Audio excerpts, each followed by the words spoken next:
साथियों नमस्कार। DM institute Bhind के यूट्यूब चैनल में आप सभी का एक बार फिर से स्वागत है। जैसा कि हम पिछली क्लास में आप सबको रस स्टार्ट कर चुके थे। हमने पिछली क्लास में रसों के कितने अंग होते हैं वो पढ़ लिए थे। रस की परिभाषा क्या है, ये रस किसे कहते हैं, या रस के जो अंग हैं उनको पढ़ा था। उनमें भी उन सारे उनके प्रकारों को पढ़ा था। आज हम रसों के कितने प्रकार हैं वो पढ़ेंगे, और फिर रस की जो निष्पत्ति है या रस की जो उत्पत्ति है वो कहाँ से हुई है उसके बारे में भी हम जानेंगे।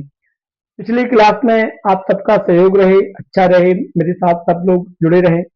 इसके लिए मैंने कई बार आप सब लोगों से बोला है कि आप सब लोग अगर मेरा सहयोग करेंगे तो मुझे और इंटरेस्ट आएगा इस चीज को पढ़ाने में। अगर आपको कोई प्रॉब्लम है तो आप कमेंट्स में जरूर कमेंट्स करें और लगातार जुड़े रहें। आपकी कोई डिमांड है तो वो भी जरूर पूरा करें। बीच बीच में मैं आपसे ये बातें कहता रहता हूँ, बाकी आप सब लोग अपने हिसाब से करते ही रहते हैं। आगे हम अनुभाव को पढ़ चुके थे। अब हम एक हेडिंग डालेंगे यहाँ पे जिसका नाम है रस की निष्पत्ति। तो ये हेडिंग हमको डालनी है, रस की निष्पत्ति।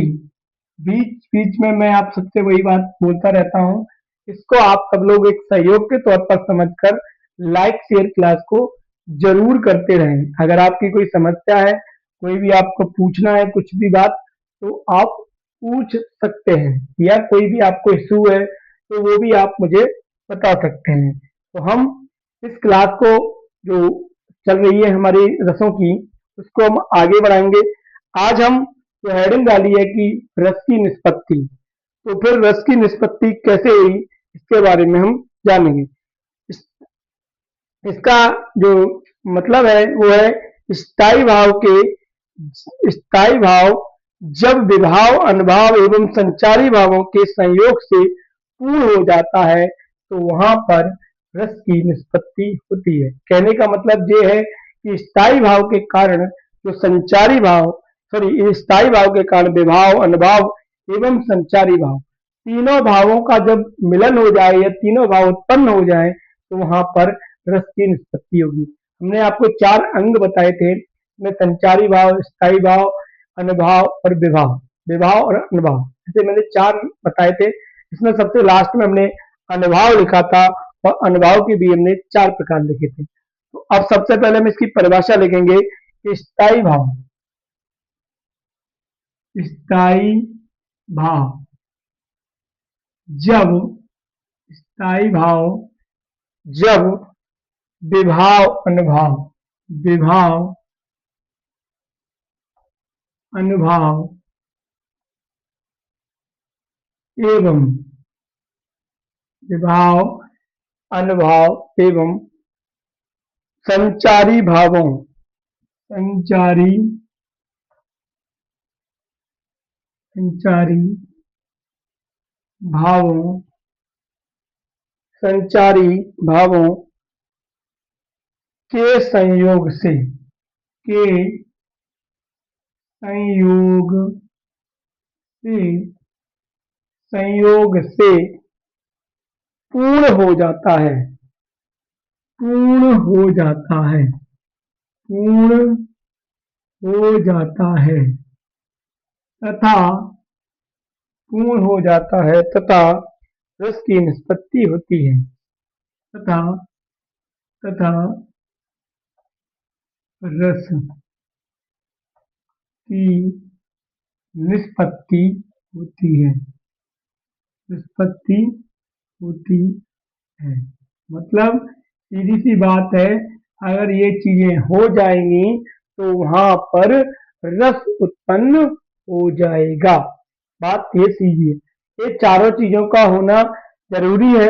लेकिन इसमें क्या होता है कि जब स्थायी भाव जब विभाव अनुभाव एवं संचारी भावों के संयोग को पूर्ण हो जाता है, उनके कारण स्थायी भाव के कारण क्या होता है, ये सारी चीजें जब पूर्ण हो जाती हैं तो वहां पर क्या होता है, वहां पर इसकी निष्पत्ति होती है। ये हमें अच्छे से याद रखना है। ये परिभाषा हमको अच्छे से समझ में आई या नहीं आई? नहीं आई है तो कमेंट्स बॉक्स में हम कमेंट जरूर कर सकते हैं कि अगर हमें ये परिभाषा समझ में नहीं आ रही। बाकी सारी क्लास में अगर कोई भी समस्या आपको आती है तो आप कमेंट बॉक्स में कमेंट करते ही रहते हैं, वो कोई दिक्कत नहीं है, बाकी कोई इश्यू नहीं है। फिर इसके बाद हम आगे जो एक हेडिंग डालेंगे, अब हम आगे जानेंगे रस के प्रकार या रसों के प्रकार। इसको हम हेडिंग लिख लेते हैं, रसों के प्रकार। रसों के प्रकार। रसों के प्रकार। ठीक है। अब हम रसों के प्रकार जानेंगे, इसकी निष्पत्ति समझ ली हमने, रस की निष्पत्ति कैसे होती है। अब हम रसों के प्रकारों को जानेंगे। साथ साथ में आप सबके लिए यही रहेगा कि हम लोग कुछ सब्जेक्ट को, अगर जैसे नोटिफिकेशन नहीं आ रहा है तो उसके बीच में हम कुछ सब्जेक्टों को तैयार करते रहें, हम नोटिफिकेशन का इंतजार नहीं करें। बहुत सारे लोग क्या करते हैं कि नोटिफिकेशन आएगा तब हम उसके बारे में बात करेंगे, तब हम उसको पढ़ना स्टार्ट करेंगे। क्योंकि जहां तक है सिलेबस में, मेरे अंदाज में, मैं 1 मिनट में बात करना चाहूंगा आप लोग सब लोगों से कि सिलेबस में ज्यादातर परिवर्तन होने का चांस है, क्योंकि उन्होंने पहले प्री और मेंस करा लिया है, तो उस सिलेबस को दोनों को मिक्स करने का भी कोशिश कर सकते हैं। या इसमें एक चीज और हो सकती है कि जो हमारी शिक्षा नीति थी 2020 की, उसके आधार पर त्रिभाषा फॉर्मूला भी लागू किया जा सकता है, जिसमें आपकी हिंदी, संस्कृत और इंग्लिश तीनों भाषाओं को अनिवार्य किया जा सकता है। साथ में पर्यावरण में आपको हो सकता है कि कुछ पोर्शन 10 नंबर का या 20 नंबर का या 15-15 नंबर का दोनों पोर्शन करके उसको एमपीजीके से भी जोड़ सकते हैं, क्योंकि वो भी एक पर्यावरण का ही घटक होता है। बाकी इतना ज्यादा परिवर्तन करने की मुझे चांस कम है कि वो पूरा एक सिलेबस चेंज करेंगे, इतना मुश्किल है। लेकिन जहां तक है, मुझे लगता है कि त्रिभाषा फॉर्मूला 20-20 नंबर का आपका 3 भाषाएं हो जाएंगे, 30 नंबर का बाल विकास हो जाएगा, 30 नंबर का आपका गणित हो जाएगा। तो आपका 60 और 30 90 30 120 और 30 का आपका जो बचा हुआ पर्यावरण का जो सिस्टम है, उसमें हो सकता है कि एमपीजीके को वो जोड़ दें, क्योंकि उन्होंने यूपी सॉरी एमपी पुलिस में भी वही किया है, तो हो सकता है कि इसमें भी करें। इसको ध्यान रखना है कि जहां तक है इतना ही परिवर्तन होने के चांस है, क्योंकि पूरा सिलेबस नहीं करेंगे, क्योंकि बाल विकास एक मुख्य अंग है, उसको हटा नहीं सकते। पर्यावरण भी एक मुख्य अंग है। भाषा में परिवर्तन कर सकते हैं, क्योंकि 3 भाषा, क्योंकि कभी कभी अपन हिंदी और संस्कृत ले लेते हैं, तो हो सकता है कि सबके लिए तीनों भाषाएं कॉमन कर दी जाए। जैसे कि इंग्लिश मीडियम वाले के लिए इंग्लिश पहली हो जाएगी, संस्कृत दूसरी और हिंदी तीसरी, या संस्कृत हिंदी दूसरी, संस्कृत तीसरी। लेकिन सबके लिए वो कॉमन भाषा कर सकते हैं, त्रिभाषा फॉर्मूला लागू किया जा सकता है। इसको अच्छे से याद रखें, क्योंकि कभी भी नोटिफिकेशन आएगा तो मुझे ये, जहाँ तक मैं जानता हूँ या मैं अपने आप में सोच रहा हूँ, वो मैं यही जानता हूँ। तो इसको याद रखें। अब रसों के प्रकार, तो रस 9 प्रकार के होते हैं, ये लिखना है हमें। रस 9 प्रकार के होते हैं। रस कितने प्रकार के होते हैं? रस 9 प्रकार के होते हैं, या रस 9 प्रकार के बताए, जिनके 9 स्थायी भाव हैं। जिनके 9 स्थायी भाव हैं। 9 स्थायी भाव हैं। क्योंकि जहां तक है कि नई शिक्षा नीति को एक रोड मैप माना जा सकता है, और उसी के आधार पे आगे आप सब टीचर बनेंगे, तो आपको उसी के आधार पे पढ़ाना होगा। तो हो सकता है कि उसको क्लासों को जिस तरीके से कंबाइंड किया गया है, उसको देखते हुए मुझे लगता है, जहां तक है, कि त्रिभाषा फॉर्मूला लागू किया जा सकता है। तो रस 9 प्रकार के होते हैं, जिनके 9 स्थायी भाव हैं। ठीक है। तो अब कौन कौन से 9 प्रकार हैं और कौन कौन से उनके स्थायी भाव हैं, तो हमको एक टेबल बनाना है, जिसमें हम दोनों साइड लिख सकते हैं। तो मैं चाहूंगा कि यहीं आ जाएंगे तो ठीक है, नहीं आगे अपन लिख सकते हैं। ठीक है। आधा इधर से भी करके लिख सकते हैं। तो एक साइड यहाँ डालेंगे क्रमांक, उसके बाद आप डालेंगे रस, फिर आप डालेंगे स्थायी भाव। कोई ज्यादा जगह नहीं लगेगी, लेकिन अगर होगा तो हम उधर भी आधा कर सकते हैं। तो सबसे पहले हमें पहला जो रस है हमारा, वो है श्रृंगार। श्रृंगार पहला कौन सा रस है? श्रृंगार। श्रृंगार, इसका जो स्थायी भाव होता है, जिसको रति, या पुस्तक में आप लिख सकते हैं कि प्रेम। दूसरा आपका जो हास्य, दूसरा कौन सा है? हास्य। दूसरा कौन सा है? हास्य। दूसरा कौन सा है? हास्य।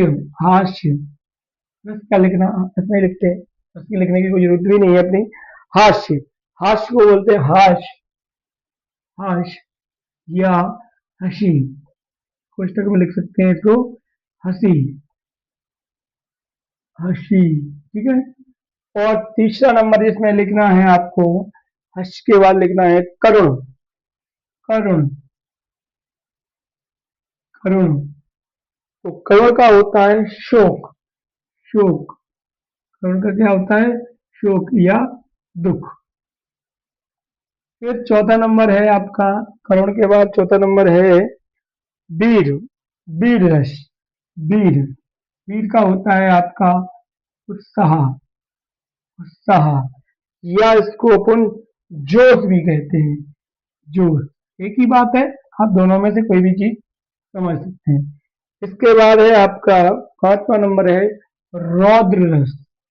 रौद्र। रौद्र। रौद्र का क्या होगा आपका? क्रोध। क्रोध। क्रोध। या उसको अपन गुस्सा भी लिख सकते हैं। गुस्सा। ठीक है। छठवां नंबर है आपका भयानक।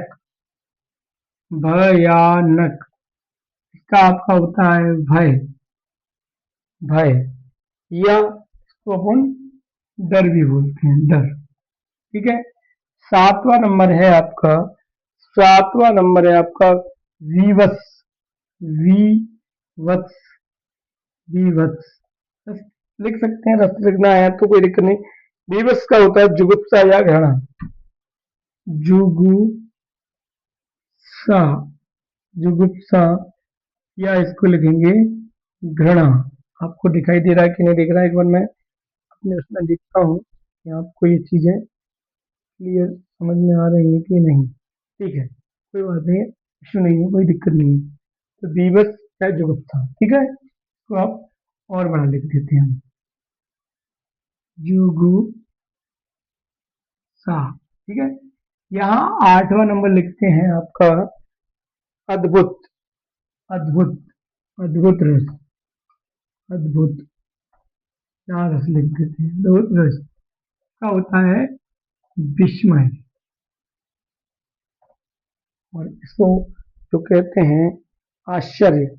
आश्चर्य। विस्मय मतलब आश्चर्य, कोई चीज आश्चर्य हो जाए।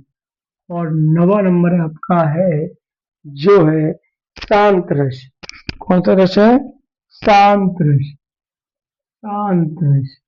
शांत रस का होता है आपका, शांत रस का आपका क्या होता है? निर्वेद। निर्वेद। शांत का क्या होगा? निर्वेद। और जिसको अपन बोलते हैं वैराग्य। वैराग्य। वैराग्य। तो आपके रसों के जो प्रकार हैं, मैंने आपको रस की निष्पत्ति के बाद मैंने बताया कि रसों के प्रकार हैं, तो रस 9 प्रकार के होते हैं जिनके 9 स्थायी भाव हैं। ऐसे हमने आपको उनके रसों के नंबर भी डले हैं, सारे नंबर से लिखे हैं। तो पहला नंबर है रस, पहले क्रमांक है, फिर रस है, फिर स्थायी भाव है। पहले नंबर पे श्रृंगार रस, श्रृंगार का रति मतलब प्रेम। दूसरा है हास्य, हास्य का होता है हास्य, हंसी। तीसरा है करुण, करुणा या करुण बोलते हैं, अपन करुणा भी बोल सकते हैं। करुण का शोक या दुख। वीर का उत्साह या जोश। रौद्र का क्रोध या गुस्सा। भयानक का भय या डर। विवश का होता है जुगुप्सा या घृणा। अद्भुत का होता है विस्मय या आश्चर्य। और नौवा नंबर है आपका शांत रस, जिसको निर्वेद या वैराग्य की बात कही गई है कि ये इसका मतलब वैराग्य या निर्वेद होता है। अब यहाँ पर एक छोटी सी परिभाषा है जिसको हम यही नोट करके लिख सकते हैं, इसलिए मैं सोच रहा हूँ कि उसके लिए क्यों रेज करूँ, यही लिख दूंगा। नेक्स्ट जो चीज होगी उसको अगले रेज करके। तो यहाँ पर लिखना है आचार्य विश्वनाथ ने। आचार्य, इसको लिखना है आचार्य विश्वनाथ ने। आचार्य विश्वनाथ ने वात्सल्य, वात्सल्य रस को दसवां रस, दसवां रस माना है। क्या किया है? आचार्य विश्वनाथ ने वात्सल्य रस को दसवां रस माना है। तथा तथा रूप गोस्वामी,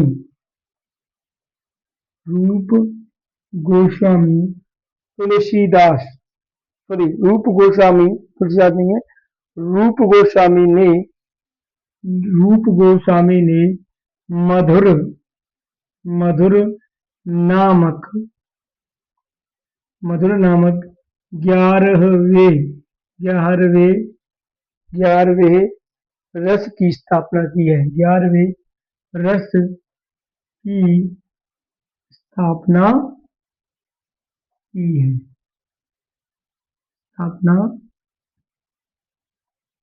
की है। ठीक है, स्थापना की है।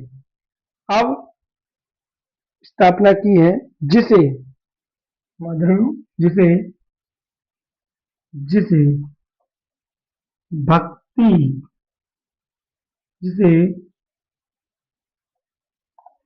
जिसे भक्ति रस के रूप में मान्यता मिली है, मिली है। मान्यता क्या है? मिली है। भक्ति, जिसे भक्ति रस के रूप में मान्यता मिली। अब ये आपको कंफ्यूजन यहाँ बढ़ सकता है थोड़ा, इसको समझाना भी जरूरी होगा, क्योंकि अगर ये कंफ्यूजन बढ़ेगा तो कभी कभी हम गलत आंसर की तरफ भी जा सकते हैं। इसलिए हमें याद रखना है कि गलत आंसर नहीं हो।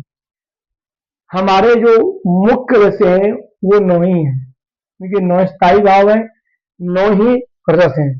ये हमें अच्छे से याद रखना है।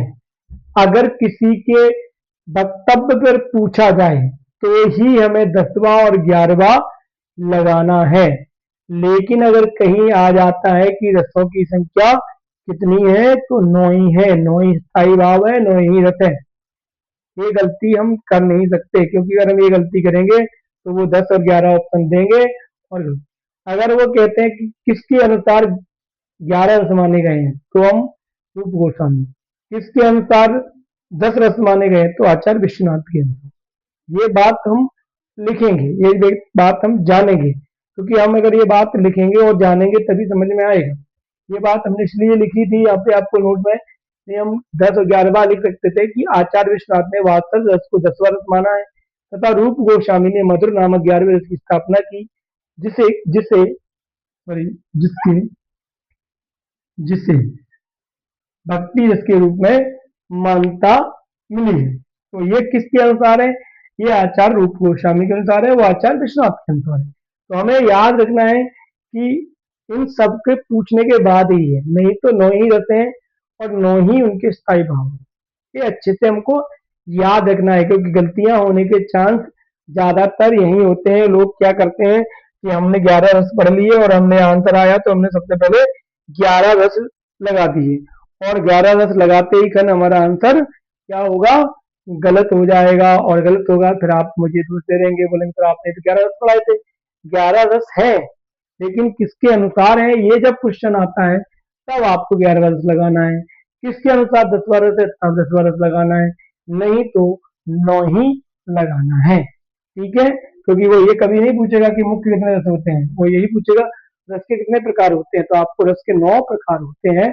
जब वो पूछेगा किसी के अनुसार, तब आपको 11वां या 10वां रस लगाना है। तो अच्छे से याद रखना, नहीं तो गलती हो गई तो 1 नंबर चला जाएगा। इसीलिए बोल रहे हैं कि हम आपको पूरे बाय नोट्स के साथ पढ़ा रहे हैं। ऐसा नहीं है कि हमने क्वेश्चन करा दिए और आपका काम खत्म। इसलिए कह रहे हैं कि क्लास को अच्छे से ध्यान से पढ़ें। कोई भी चीज समझ में नहीं आ रही है तो कमेंट्स जरूर करें, क्योंकि कमेंट्स करने से आपको बहुत सारी चीजें क्लियर हो जाती हैं। जैसे मैंने पहले भी बहुत सारी चीजें आपको क्लियर कराई हैं, तो मैंने कई नोट्स, नोट्स बहुत इंपॉर्टेंट है, क्योंकि नोट्स में उन चीजों को आप वेरीफाई कर लेते हैं जहां पर जो गलतियां हो रही होती हैं या गलतियां होने के जो चांस होते हैं, उन्हें कहीं ना कहीं हम वेरीफाई कर लेते हैं और उनसे हम जान जाते हैं कि ये बोलेगा। ठीक है, अगला हमारा जो मुख्य, अब हम रसों के प्रकार, रसों के स्थायी भाव जान चुके हैं। अब हम सबसे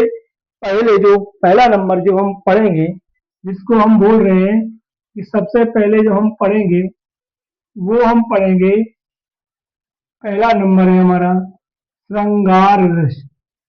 श्रृंगार रस, श्रृंगार रस। तो सबसे पहले हमें क्या पढ़ना है? श्रृंगार रस। 9 रसों में सबसे पहले स्टार्ट करेंगे हम श्रृंगार रस से। श्रृंगार रस की परिभाषा और श्रृंगार रस कहते किसे हैं, एग्जाम्पल के साथ हम जानेंगे कि श्रृंगार रस कहते हैं। अब थोड़ा रसों को पढ़ने में थोड़ा हमें इंटरेस्ट भी आता है, क्योंकि इसकी कई कई जगह ऐसे ऐसे उदाहरण हैं जो हमको समझ में आते हैं और अच्छा भी लगता है। अब श्रृंगार रस की परिभाषा अपन को लिखनी है, तो पहले लिखना पड़ेगा काव्य में जहां, काव्य में, काव्य में जहां नायक और नायिका, नायक और नायिका, नायक और नायिका, क्योंकि श्रृंगार रस जब होगा तो दो लोगों की जरूरत पड़ेगी, तभी वो श्रृंगार रस उसमें हो सकता है। तो नायक और नायिका के मिलन, के नायिका के मिलन के मिलन मिलन या बिछड़न का, या या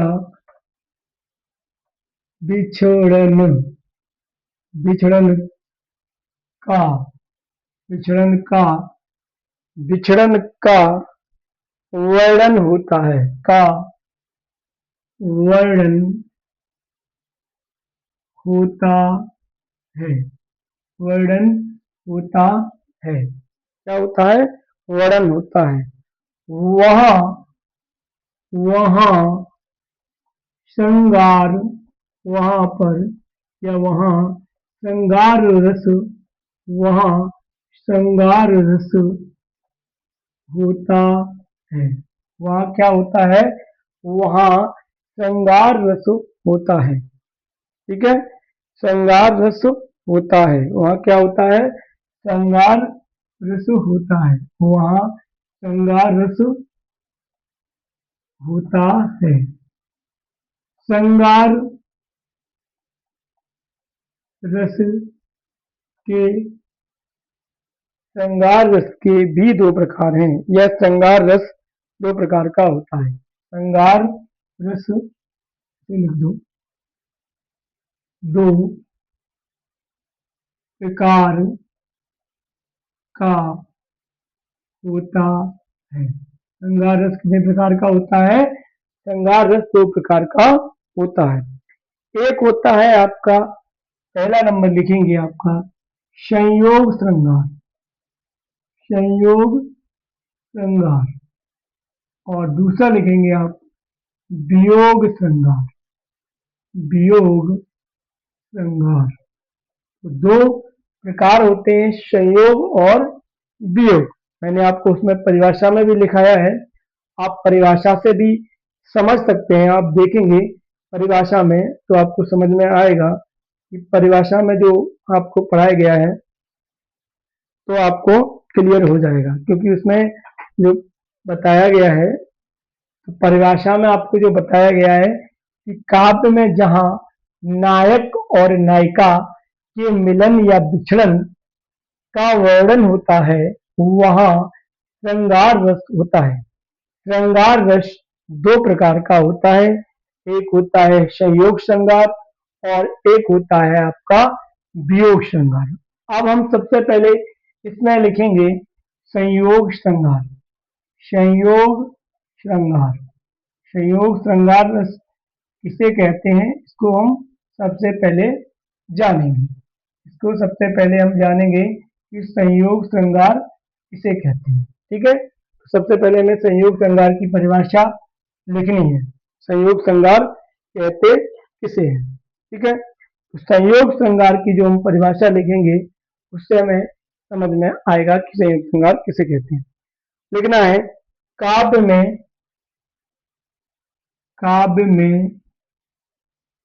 जहां काव्य में जहां नायक नायिका नायक नायिका नायक नायिका के के परस्पर मिलन परस्पर मिलन के के वर्णन से सहृदय के हृदय में सहृदय के हृदय में रति हृदय में रति नामक स्थायी भाव जागृत हो जाता है जागृत हो जाता है जागृत हो जाता है जागृत हो जाता है संयोग श्रृंगार कहते हैं संयोग श्रृंगार कहते हैं ठीक है। तो संयोग श्रृंगार की जो परिभाषा है कि काव्य में जहां नायक और नायिका की परस्पर मिलन के वर्णन का या के वर्णन से सहृदय के हृदय में रति नामक स्थायी भाव जागृत हो जाता है, वहां पर संयोग श्रृंगार रस होता है। अब हमको यहाँ पर जो परिभाषा लिखनी है तो सॉरी एग्जाम्पल लिखेंगे, जैसे बतरस लालच लाल की बतरस लालच लालच लाल की बतरस लालच लाल की मुरली धरी लुकाए मुरली धरी लुकाए मुरली धरी लुकाए बतरस लालच लाल की मुरली धरी लुकाए सोहन करे सोहन करे सोहन करे भोहिन हंसे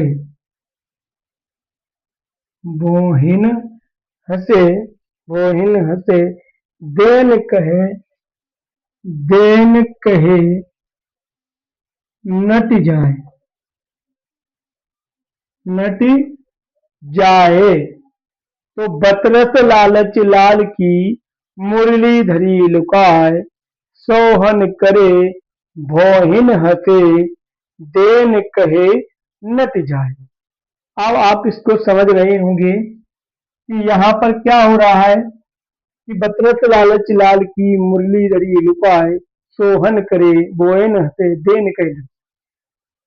यहाँ क्या हो रहा है कि राधा जी और कृष्ण भगवान हैं जो आपस में झगड़ रहे हैं, और क्या हो रहा है कि बतरस लालच लाल की उस श्री कृष्ण भगवान की जो मूर्ति है दूसरी श्री कृष्ण भगवान की जो मुरली है उसको क्या कर रही है राधिका जी, उसको उन्होंने मतलब कहीं छिपा के रख दिया है, ठीक है, और उससे मना कर रहे हैं कि मुझे नहीं पता। सोहन करे मतलब ऐसे केयर कर रहे हैं जैसे कि उनको इस बारे में जान भोजन हंसे मतलब मन से ऐसे हंस रही है कि और देने से भी क्या कर रही है मना करें नट जाए।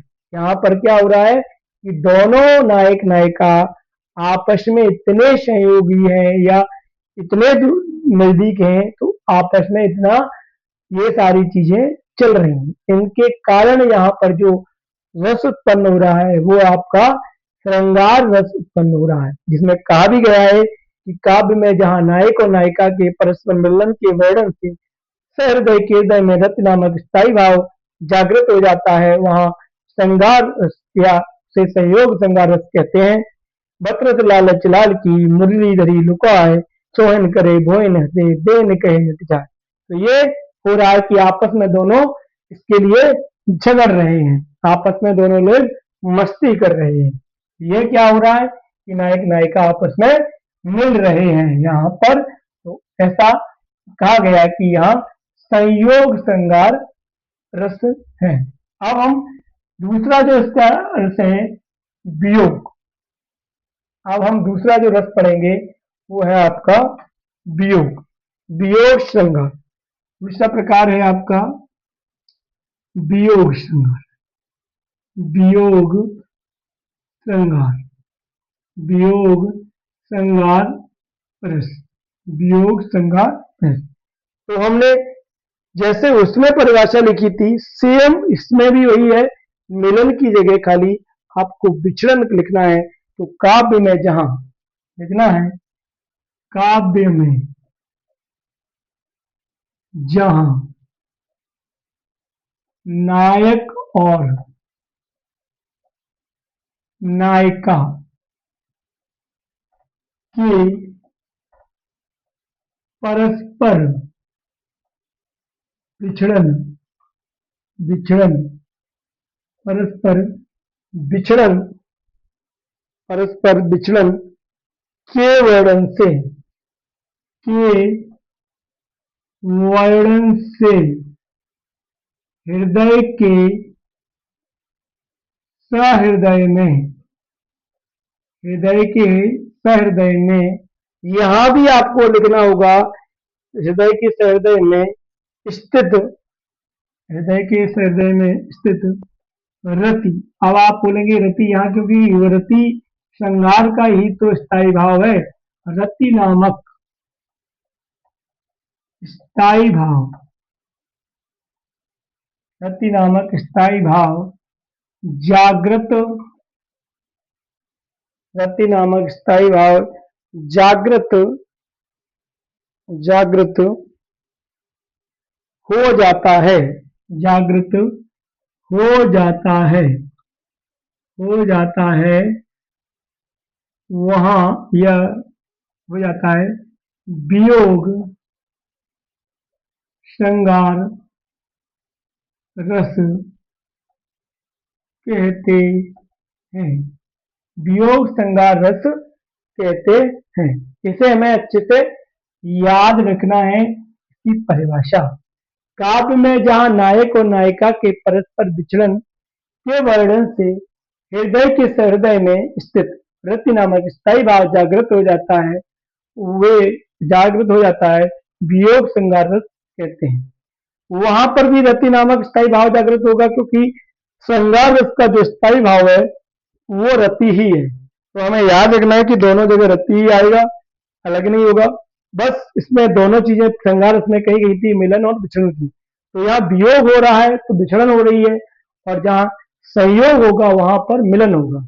अब आपको इसका एग्जाम्पल से हम समझेंगे कि जैसे, जैसे किसे कहते हैं या कैसे हम इसको समझें। तो यहां लिखना है आपको हे खग मृग, हे खग मृग, हे मधुकर श्रेणी, हे मधुकर श्रेणी,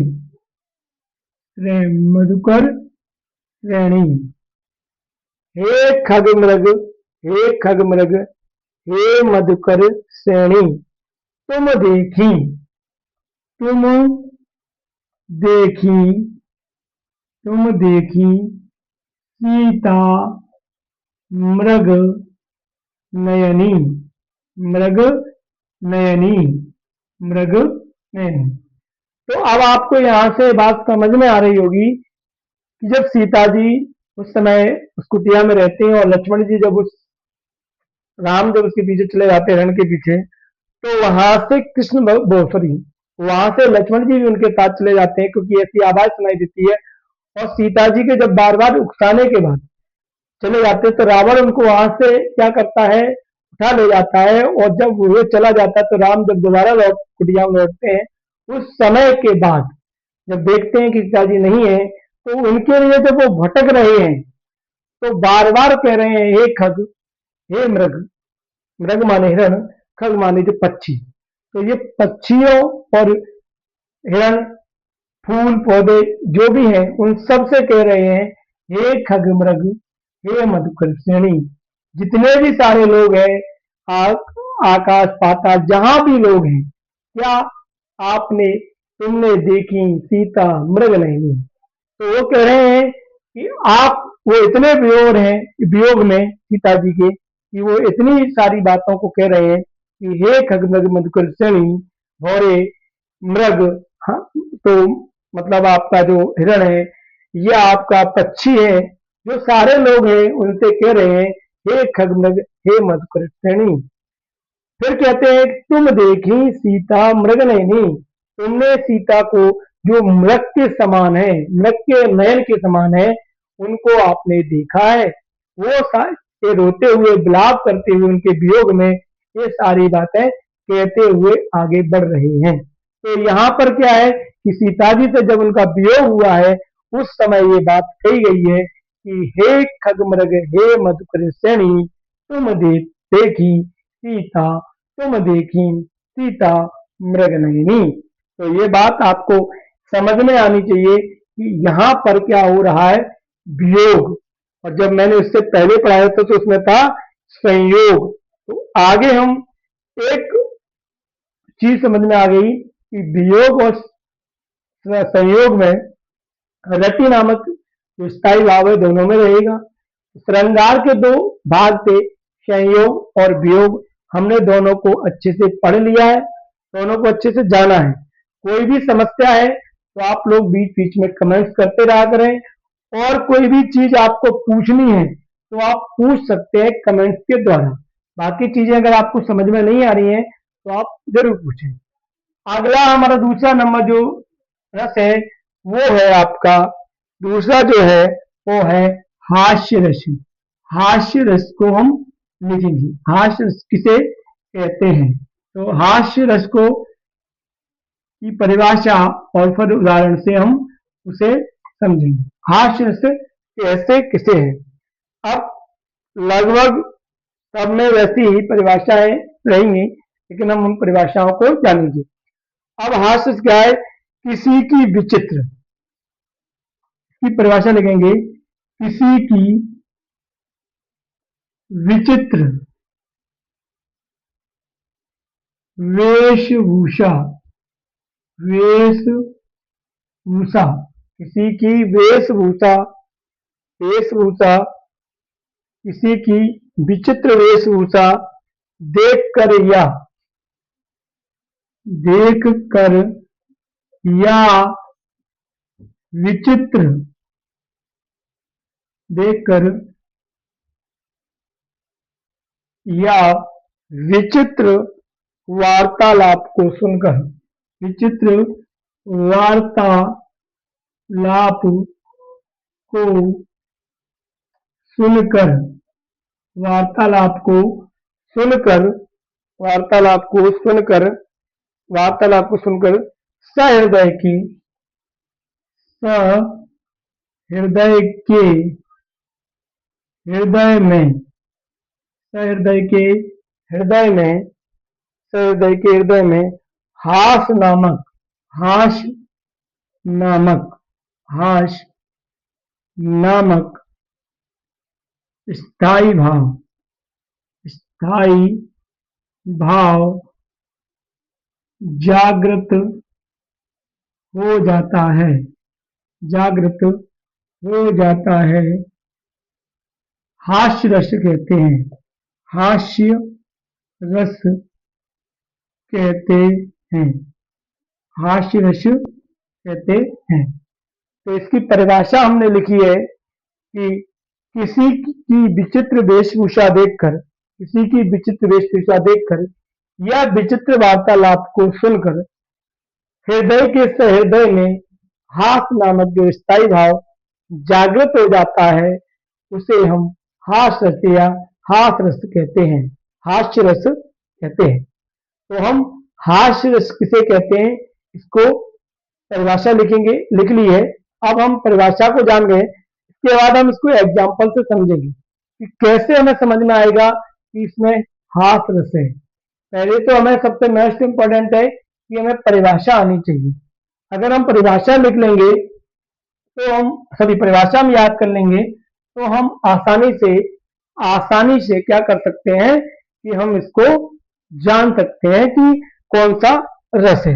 नहीं तो थोड़ा डिफिकल्ट या थोड़ा कठिन अपने आप में हो जाता है।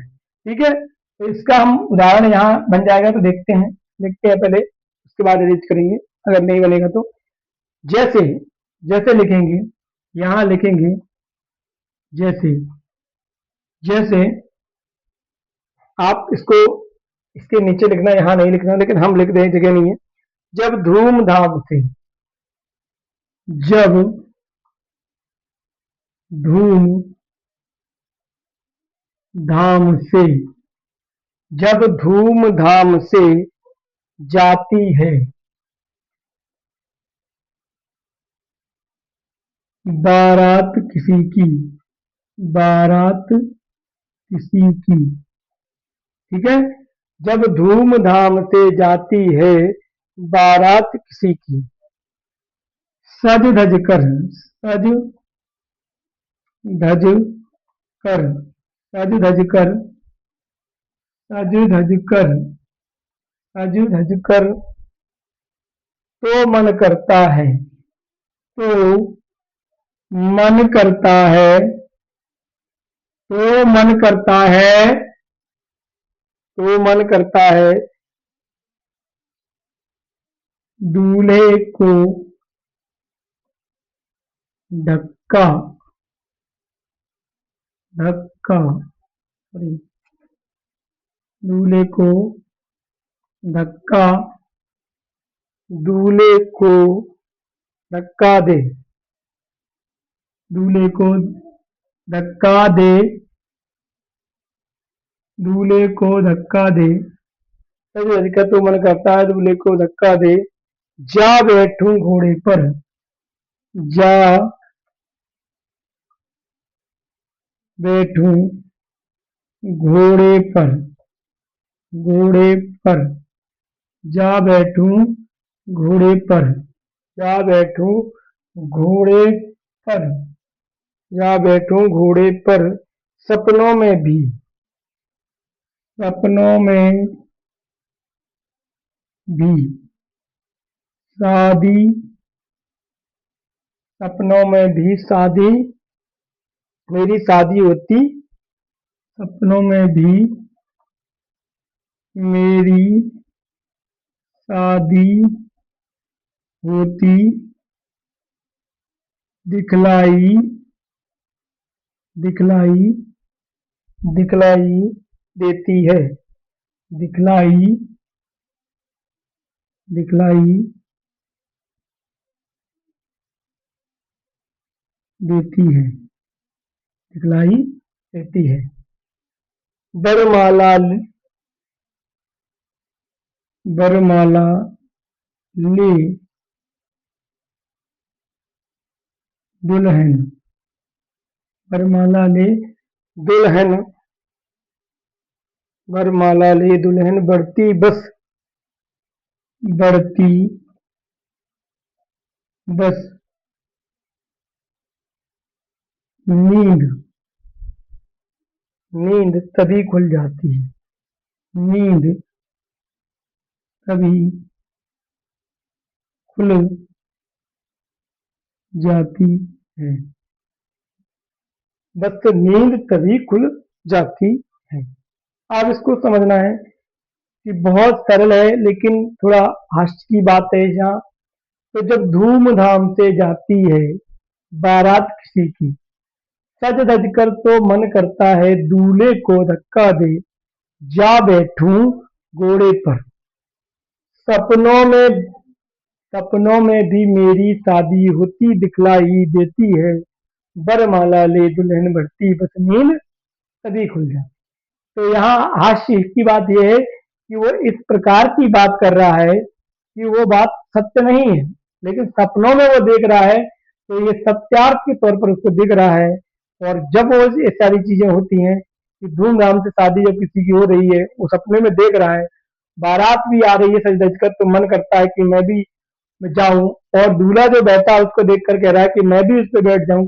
सपनों में उसको अपनी शादी होती दिखाई दे रही है, लेकिन क्या होता है कि बरमाला जैसे ही लेके दुल्हन आती है तो नींद उसी की तभी खुल जाती है। तो यहाँ पर जो है हास्य रस होगा, यहाँ पर हास्य रस होगा, और हास्य इसका स्थायी भाव होगा। तो इसकी आपको ये बात समझ में आई होगी कि हास्य रस किसे कहते हैं, हास्य रस किसे कहते हैं। एक रस और हम पढ़ेंगे, इसके बाद आज की क्लास को हम यहीं समाप्त करेंगे। तो अभी हमने दो रस पढ़ लिए हैं, और तीसरा रस जो हम पढ़ेंगे वो है आपका करुण रस। तीसरा रस जो हम पढ़ेंगे वो है आपका करुण रस। करुण रस के बारे में जानेंगे। तो हास्य रस को हमने समझा। कोई भी दिक्कत अगर किसी को है तो कमेंट्स में पूछ सकते हैं, आप लोग सामने से भी ये चीज पूछ सकते हैं, ठीक है। तो तीसरा नंबर जो हमारा है वो है आपका करुण रस। करुण रस, करुण रस। तो करुण रस की हम परिभाषा लिखेंगे, और फिर हम उसको आपको उदाहरण से समझाएंगे, ठीक है। तो करुण रस किसे कहते हैं? किसी प्रिय वस्तु, किसी प्रिय वस्तु, प्रिय वस्तु, किसी प्रिय वस्तु या व्यक्ति के, या व्यक्ति, व्यक्ति के नष्ट, नष्ट हो जाने,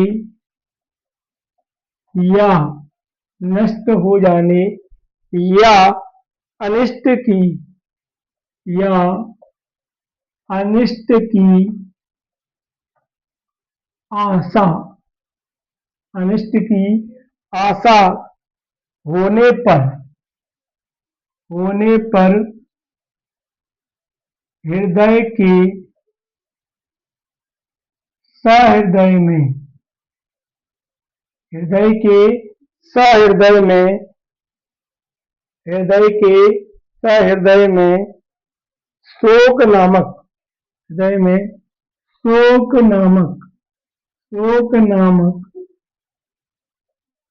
स्थाई भाव, स्थाई भाव, आवाज क्या कर रहे बार बार, स्थाई भाव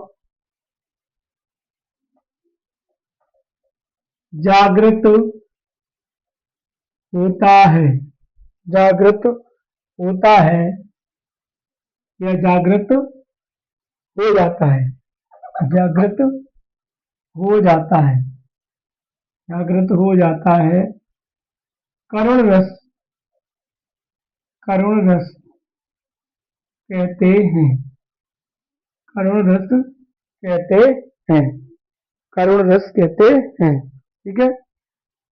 अब इसका हम एग्जाम्पल लिखेंगे कि करुण रस कैसे हम समझेंगे कि इसमें करुण रस है। तो किसी प्रिय वस्तु या व्यक्ति के नष्ट हो जाने या अनिष्ट की आशा होने पर हृदय के सहृदय में शोक नामक स्थायी भाव जागृत हो जाता है, वहां पर या करुण रस कहते हैं, या वहां पर करुण रस होता है।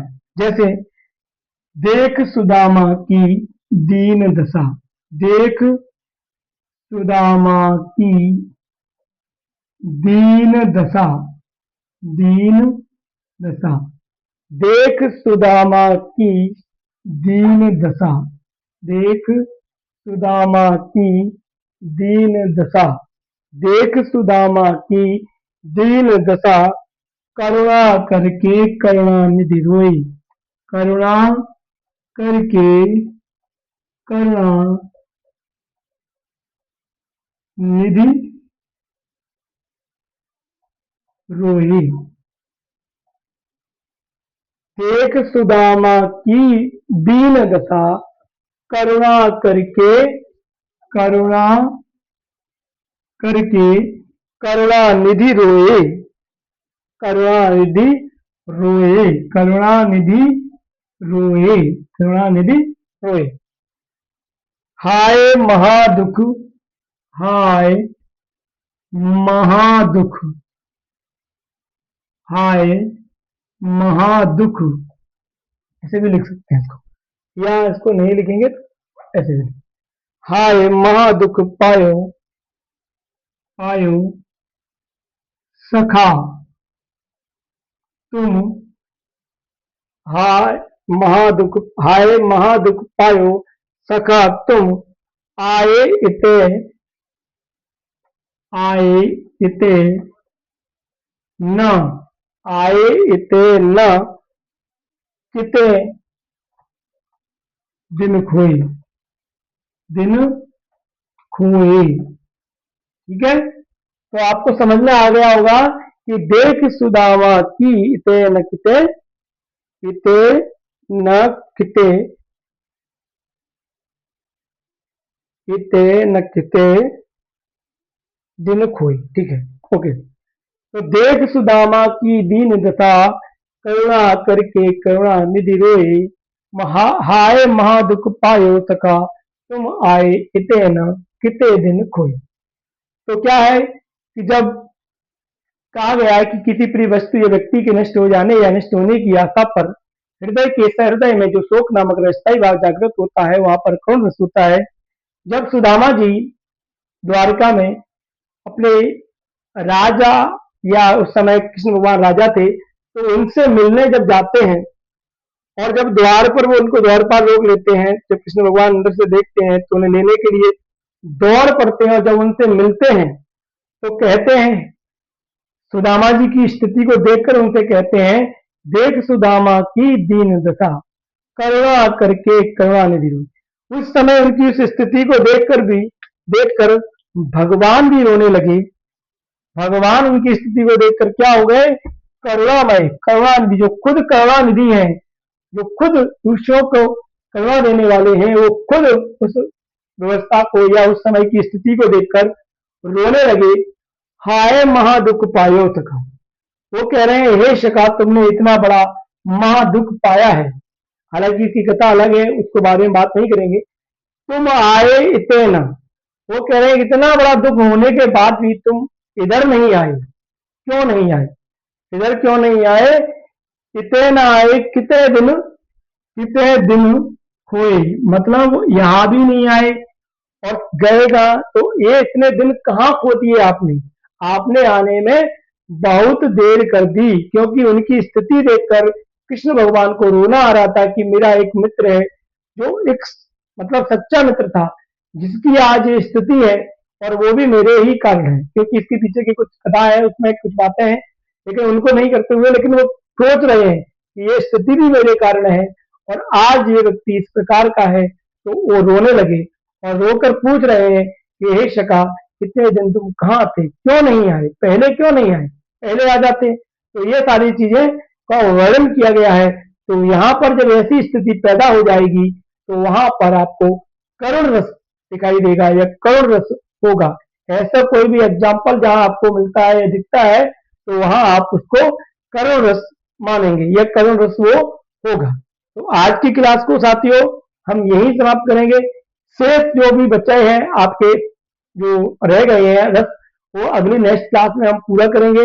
तब तक के लिए आप सभी को लिए मैं यही कहूंगा कि अगर क्लास सभी को अच्छी लगती है तो लाइक से जरूर करते रहें सभी लोग, और लगातार जुड़े रहें, अपना संख्या जरूर बढ़ाएं, लोग ज्यादा से ज्यादा अपने साथ जुड़ें, जिससे हम इस क्लास को जल्द से जल्द लाइव ले जाने की भी कोशिश करते हैं। क्योंकि अभी लाइव नहीं चलती है क्लास, लेकिन बहुत जल्द अगर आप सबका सहयोग रहेगा तो ये क्लास लाइव भी हो जाएगी, और फिर हम इस क्लास को लाइव में पढ़ा करेंगे। तो अगर आपके कोई प्रश्न है तो आप जरूर पूछते रहें, कमेंट्स बॉक्स में कमेंट जरूर करते रहें।